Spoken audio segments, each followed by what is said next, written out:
Bom, senhores, continuando então, estamos examinando aqui as diferenças entre regras e princípios para avançarmos na teoria dos princípios. Quando falamos então em regras, como disse no bloco passado, essas são construídas a partir de dois instrumentos típicos da estrutura das regras: a hipótese de incidência e a consequência jurídica. Então, como dizia no bloco passado, se for construída uma norma-regra com grande densidade normativa, dizendo que é proibido pisar na grama, então o destinatário da norma consegue verificar, a priori, o que ele pode fazer ou o que ele não pode fazer. E também sabe, pela consequência jurídica, que o seu descumprimento importará necessariamente numa sanção de pagar uma multa de R$100, por exemplo, R$200. Então eu sei aquilo que eu não posso fazer e, se fizer, qual é a consequência. E daí surge a ideia de subsunção do fato à norma, que você aprende possivelmente em teoria geral do direito e muito tipicamente usado nos crimes, por exemplo, né? O que é o crime? É o fato típico, antijurídico e culpável. Então, se eu pensar nos elementos do fato típico do direito penal, quais são os elementos do fato típico? Conduta, nexo, resultado, tipicidade formal e tipicidade material. Qual é a ideia de tipicidade formal? Subsunção do fato à norma. João saca de sua arma e dispara projéteis de arma de fogo contra Pedro, querendo matá-lo. Ora, a conduta do João se subsumiu à hipótese de incidência prevista em abstrato na norma penal incriminadora. Essa é a técnica da norma-regra. Hipótese de incidência, consequência jurídica, técnica da subsunção. Então, se João saca de sua arma e dispara projéteis e mata Pedro, seria a ideia do tudo, do Alex e do Dworkin. Então, as regras, elas são aplicadas pela teoria do tudo ou nada. Do tudo ou nada. All or nothing preposition. É a ideia de all or nothing, tudo ou nada. Preposições sendo preposition, normas, são aplicadas, normas, regras, são aplicadas pela teoria do tudo. O que seria o tudo? Seria a subsunção, a conduta humana se subsumiu à norma penal incriminadora, proibitiva, matar alguém. João matou Maria. O fato se subsumiu, o fato da vida em abstrato, o fato da vida concreta se subsume à hipótese de incidência, gerando uma consequência jurídica, aplicação da lei penal, se for homicídio simples, de 6 a 20 anos. E se João não matou Maria? Ora, aí se aplica a ideia do nada. Não houve subsunção, eu aplico então a não incidência da norma, da consequência jurídica, a hipótese de incidência. Se João não matou Maria, porque no dia do homicídio de Maria, João comprova que estava em outro lugar, eu não aplico a consequência jurídica a João. Aí seria o nada do Alex e do Dworkin. Então essa é a lógica de aplicação das regras. Já a aplicação dos princípios, estes não são aplicados pelo tudo ou nada. E sim, a técnica de aplicação dos princípios, então seria a primeira diferença, né? É a técnica da ponderação. Então, nos princípios, eu não vou ter a hipótese de incidência acontecendo ou não. Porque normalmente, quando eu construo uma norma princípio, ele vai dizer o seguinte, se eu citar aqui como exemplo o artigo 37 da Constituição: a administração pública direta ou indireta da União, Estados, municípios e Distrito Federal deverá respeitar os princípios da legalidade, impessoalidade, moralidade, publicidade e eficiência. Então a Constituição, no artigo 37, diz que o administrador tem que respeitar o princípio da moralidade administrativa. A pergunta é, o que deve fazer o administrador para respeitar o princípio da moralidade? Qual é o comportamento esperado? Então, a norma tem baixo grau, baixa densidade normativa. É uma norma que tem uma vagueza maior. João, você não pode matar. Você tem de se quedar inerte no que tange a conduta de retirar a vida de uma outra pessoa. Você não pode pisar na grama. Você não pode entrar em ônibus com animais. Você não pode, moralidade administrativa, você não pode fazer o quê? Não sei. Ou seja, a carga axiológica aqui, ó, a carga axiológica é maior. Eu tenho maior carga de valor axiológica é maior. Agora, é também uma norma mais imprecisa. Então, é uma norma de baixa densidade normativa, baixa densidade normativa. Ou seja, conflitos entre princípios, como nós vamos ver, vão ser resolvidos pela técnica da ponderação. Então, eu trabalho com a técnica da ponderação quando eu estiver diante de uma estrutura normativa principiológica. A estrutura normativa principiológica é uma estrutura, diferentemente das regras, é uma estrutura aberta, não é uma estrutura fechada. Não há uma hipótese de incidência descrevendo a conduta proibida ou permitida e a consequência jurídica. Então, essa estrutura de hipótese de incidência e consequência jurídica é típica das regras. Qual a hipótese de incidência aqui? Tem que respeitar a moralidade, tá? Mas o que é respeitar a moralidade? O que eu tenho de fazer ou deixar de fazer para respeitar a moralidade? Qual é o comportamento esperado de mim? Isso é aberto, não é fechado. Então eu sei que eu não posso ir ali e pisar na grama. Mas tudo bem, para respeitar a moralidade, pragmaticamente no mundo dos fatos, o que eu tenho de fazer ou deixar de fazer? Isso não está explicado expressamente. Por isso tem baixa densidade normativa. Por isso é uma norma aberta na entrada e aberta na saída. Eu não sei o que eu tenho de fazer e se eu não fizer, eu também não sei qual é a consequência jurídica, porque a norma não descreveu. Olha o artigo 37 caput. Diz que a administração pública deve respeitar o princípio da moralidade. Tá, mas se não respeitar, não está escrito qual é a consequência jurídica. Não está escrito na norma principiológica. Então a estrutura da norma princípio é diferente da estrutura da norma regra. Percebeu? Então a primeira diferença entre regra e princípio é essa. A segunda diferença, quer dizer, que na verdade não é a segunda diferença, né? Aqui são os exemplos que eu coloquei. Primeira diferença e aqui exemplos. Exemplo de pisar na grama. Aqui é uma estrutura fechada. É uma estrutura fechada. E eu citei aqui o ato de pintar. Por que o ato de pintar? Note, aqui eu poderia pensar num princípio da liberdade. Princípio da liberdade.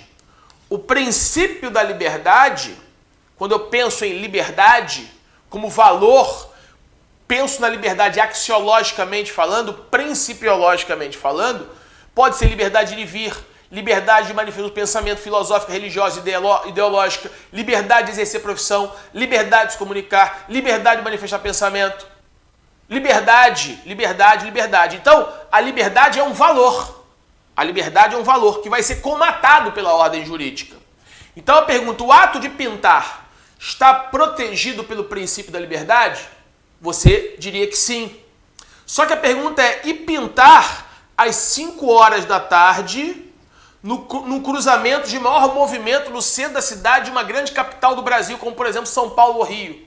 Então o camarada, invocando a sua liberdade artística assegurada na Constituição no artigo 5º, inciso 10, ele quer pintar às 5 horas da tarde o centro da cidade do Rio de Janeiro. Local movimentado que vai ter prédios suntuosos, modernos, ao lado de igrejas com mais de 200, 300 anos de construção. Então ele quer fazer uma pintura justamente dessa zona urbana que contempla uma arquitetura moderna com uma arquitetura antiga. Aí ele quer parar 5 horas da tarde num cruzamento para fazer essa pintura no meio da rua. E aí a pergunta é, está assegurado liberdade de pintar nesse episódio? Essa é uma discussão que o Alex teve justamente trazendo no livro dele este exemplo com o Friedrich Miller. Então um debate entre Alex e Friedrich Miller foi justamente nesse sentido. Os dois chegam à conclusão que ele não tem direito de pintar, mas por métodos diferentes, que a gente vai ver um pouco mais à frente. Mas de plano eu já adianto o seguinte, aqui eu tenho um conflito entre princípios. A liberdade artística versus a própria liberdade de locomoção. Porque se ele parar o trânsito, milhões de pessoas que passam por ali naquele horário, hora do rush, vão ficar impedidas de se locomover porque vai fechar uma via pública. E pessoas que precisam sair dali e chegar àquele local vão ficar impedidas.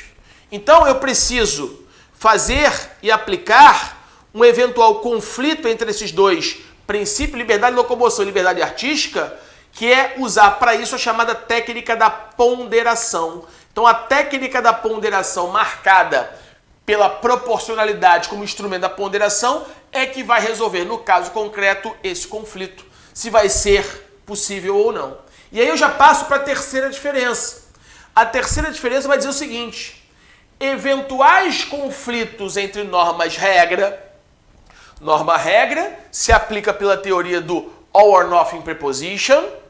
Exemplo de pisar na grama, dizendo que uma norma-regra é proibido ou permitido pisar na grama. É proibido pisar na grama.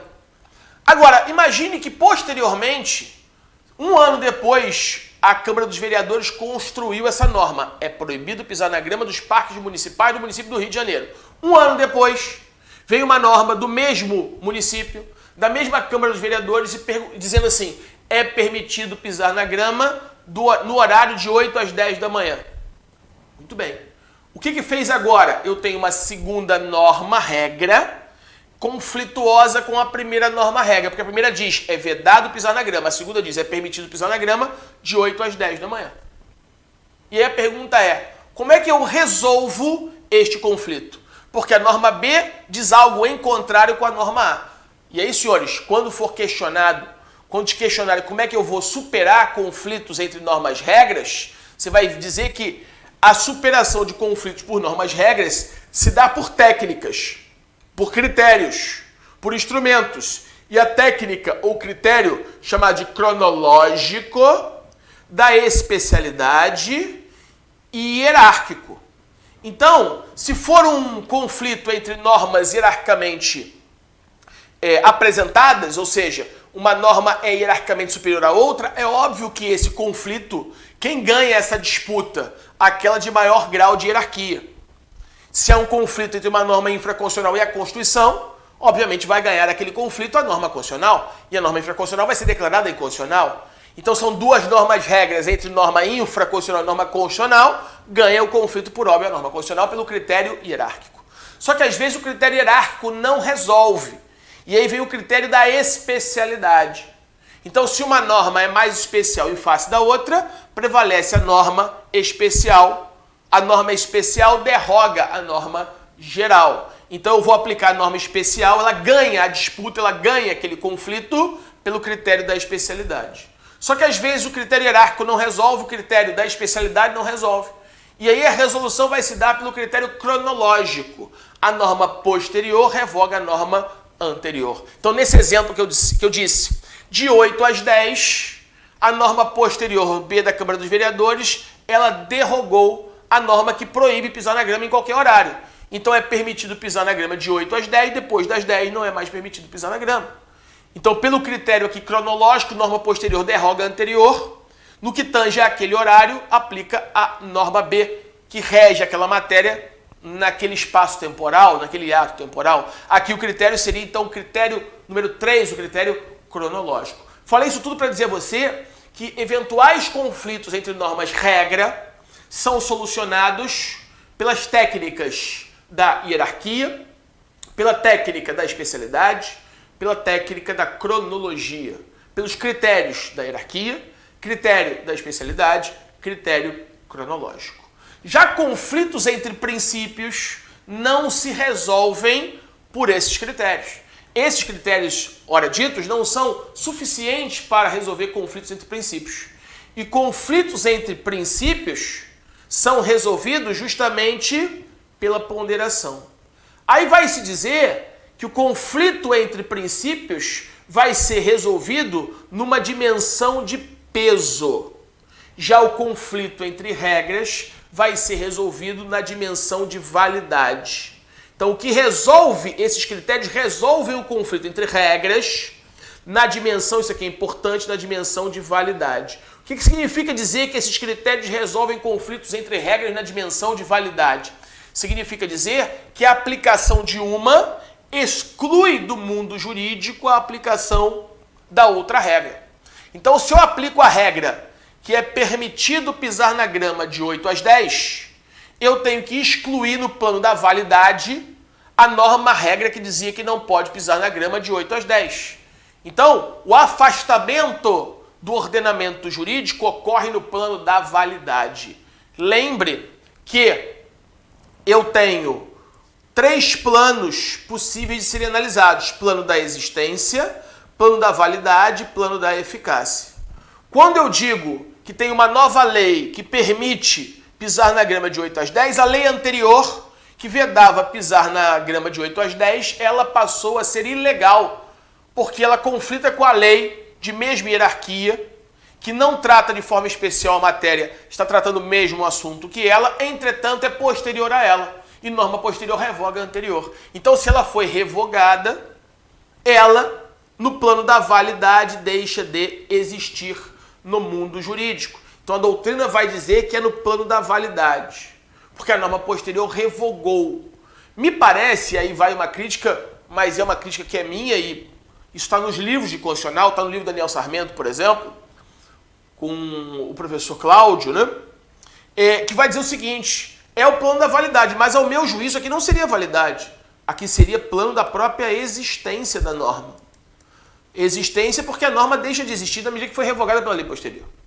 Mas alguns autores vão dizer, os principais autores falam do plano da validade. Então por isso eu coloquei aqui o plano da validade, mas obviamente com a minha crítica, né? E que também não serve para nada para sua prova. Coloque validade porque é isso que dizem os livros. Tudo bem? Já a dimensão aqui, no que tange a um conflito entre princípios, a dimensão é uma dimensão de peso. Ora, quando eu digo, por exemplo, naquele exemplo que eu já falei, inclusive em aulas passadas, que eu tenho uma atriz famosa numa praia, num local público, tomando banho e mantendo relações sexuais com o seu companheiro, numa praia pública supostamente deserta. Mas um paparazzo vai e bate foto daquela cena de nudez. A atriz, então, ingressa com o mandado de segurança pleiteando que aquela foto não seja divulgada. O juiz, obviamente, se concordar com o pedido da atriz, ele vai fundamentar a decisão dele com base no princípio da intimidade, honra e vida privada. A vida privada, relação sexual entre eles, não tem que ser divulgada. Honra, vida privada e intimidade. Agora, se o juiz permitir que seja a foto divulgada, ele vai fundamentar sua decisão na liberdade de comunicação, na liberdade de imprensa.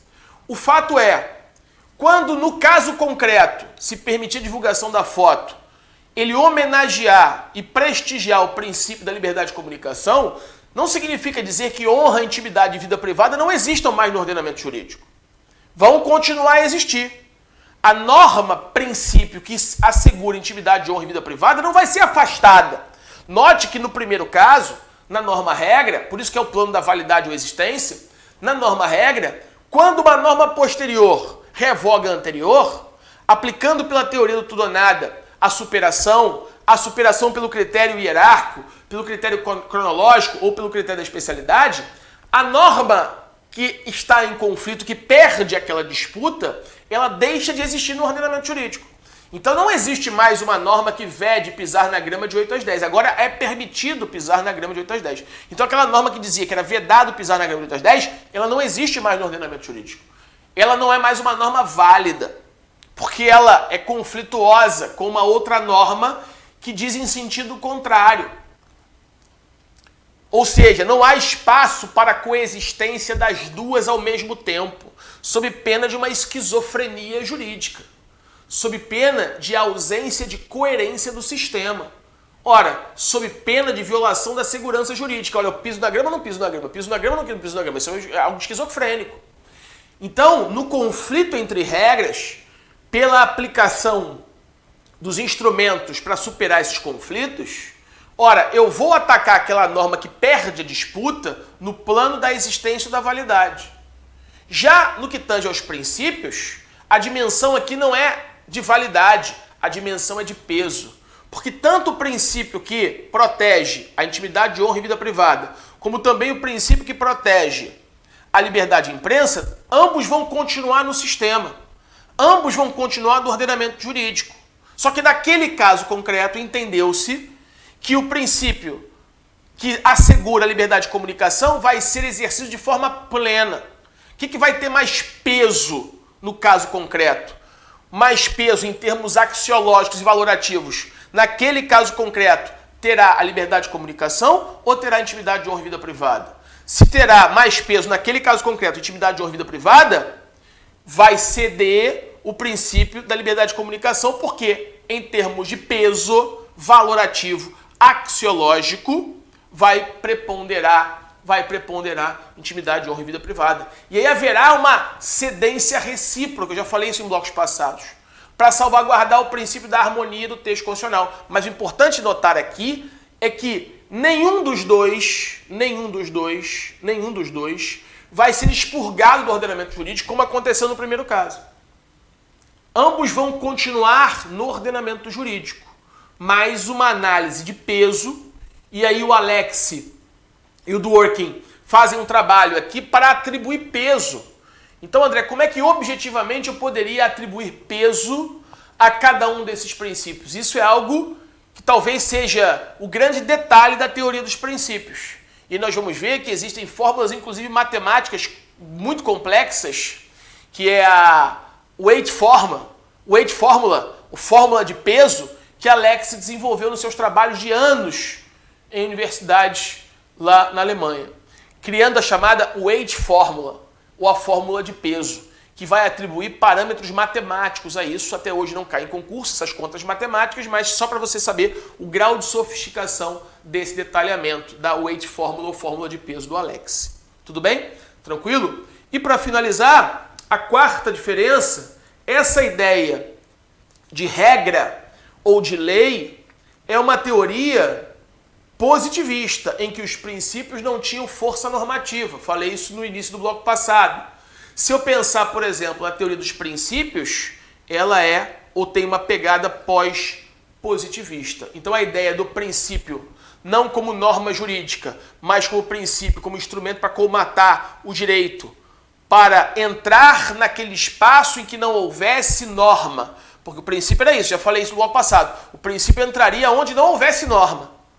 Onde não houvesse norma, eu usaria costumes, eu usaria os princípios gerais do direito e eu usaria analogia. Para ausência de norma. A ideia agora não é essa.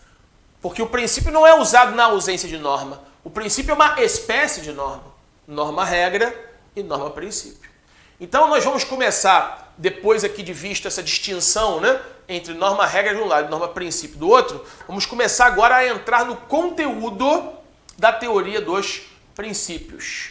Vamos começar a falar então da teoria dos princípios a partir do seu conteúdo. E o primeiro passo aqui é a gente trabalhar com a ideia de passos da ponderação, como se fosse um roteiro, né? Ora, a ideia é como se estabelecer pesos. Qual seria o roteiro para uma ponderação, para que a ponderação pudesse ser feita? E aí é uma professora, doutora, lá na UERJ, a professora Ana Paula de Barcelos, que é uma doutora pela UERJ, ela fez um trabalho de doutorado, a tese dela de doutorado, é uma tese que vai falar em proporcionalidade, racionalidade e decisão judicial. E nessa tese dela de proporcionalidade, racionalidade e decisão judicial, a professora Ana Paula de Barcelos, ela então apresenta alguns passos para a ponderação. Seriam passos para se chegar a uma ponderação devida. E a teoria dos princípios é justamente a principal teoria hoje no mundo que justamente vai enfrentar essa questão.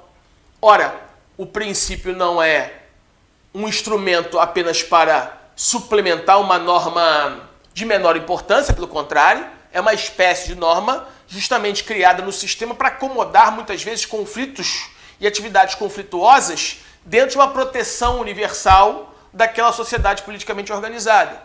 E aí o que a Ana Paula de Barcelos sugere dessa ideia? Um primeiro passo seria quais são os princípios, identificar, primeiro passo seria quais são os princípios que estariam em conflito naquele caso concreto. Então no meu exemplo aqui da atriz famosa, eu tenho dois princípios em conflito, o princípio A e o princípio B. O princípio A é o princípio da intimidade, honra e vida privada, assegurado na Constituição.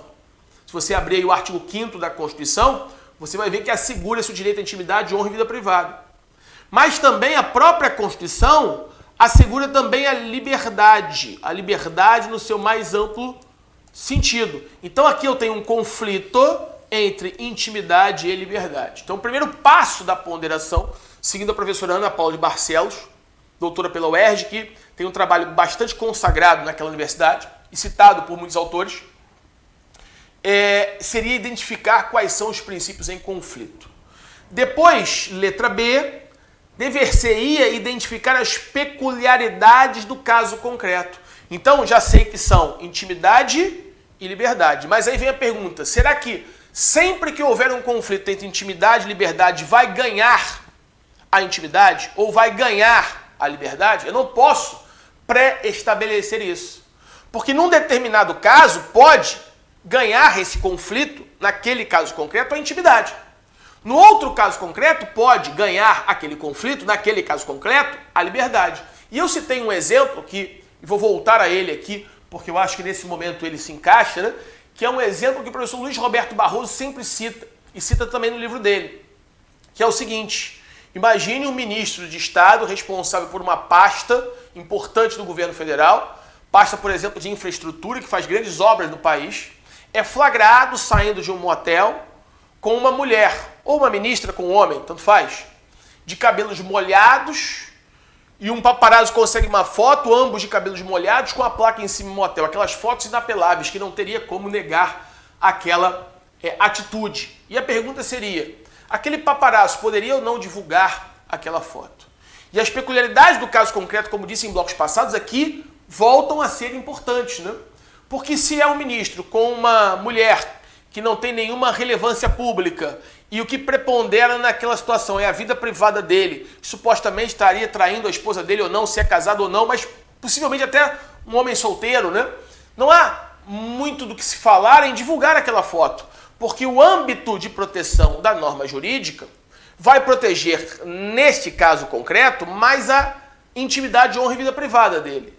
Porque não há nenhum argumento para se superar essa primazia prima facie que teria o direito à intimidade, não poderia ser derrogado por nenhum argumento de ordem pública que fizesse com que devesse, nesse caso, preponderar a liberdade de comunicação visando a informação da coletividade que tem interesse naquele fato. Seria algo meramente informativo a título de fazer fofoca da vida dos outros. Então me parece que num caso como esse, deveria prevalecer a intimidade, honra e vida privada e o juiz negar, através de uma sentença, a publicação daquelas imagens. Agora, se eu mudar o caso concreto e colocar que aquela mulher que ali estava, ou aquele homem que ali estava com a ministra, seria o dono de uma maior empreiteira de obras do Brasil, que faz obras no mundo inteiro, inclusive no Brasil, e estaria utilizando técnicas de convencimento não previstas no edital de licitação para a realização daquela obra, aí me parece que a foto deveria ser publicada.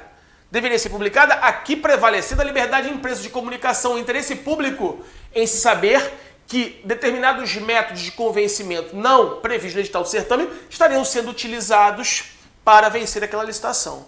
Então a intimidade, honra e vida privada, nesse caso, cederia para que expressamente e de forma ampla pudesse ser exercido o direito de liberdade de comunicação. Note, porque eu voltei a esse exemplo, porque o segundo passo do trabalho da professora Ana Paula de Barcelo, a tese de doutorado dela, é justamente identificar as peculiaridades do caso concreto.